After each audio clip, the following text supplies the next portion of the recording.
What's up mga ka-informative tips RTV IATR sa Facebook page. So long time no see mga kaibigan. Alam niyo ba kung bakit halos isang buwan mahigit na akong hindi nagpaparamdam sa inyo? Ito ang dahilan. Family, financial, and physical trouble.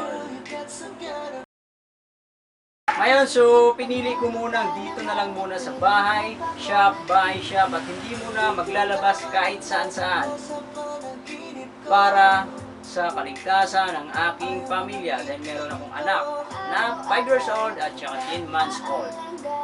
So ngayon, sinipag ulit ako, dito na lang muna tayo sa loob at hindi tayo maglalabas. Pwede naman tayo mag-vlog dito lang sa loob. Tuturuan ko kayo kung paano magbukas ng laptop sa basic na paraan. Kahit isa lang ang tools mo, kaya mo na buksan ito. Isa, dalawa, mabubuksan mo na yung laptop. So, andito yung laptop, Acer Aspire E15. Acer?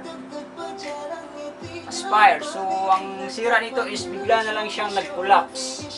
Pero ang ituturo ko lang muna sa inyo ngayon, dahil wala tong power, ay kung paano natin ito bubuksan. Okay, dito yung battery niyan, yung may screw sa likod. So ngayon, kung gusto nyong matuto magbukas ng laptop, panuorin natin ito.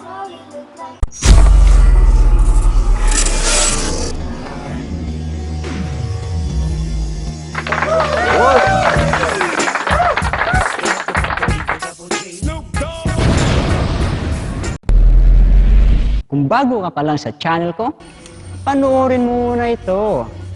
At kung nagustuhan mo, huwag kalimutan mag-like at syempre mag-subscribe. So, let's go!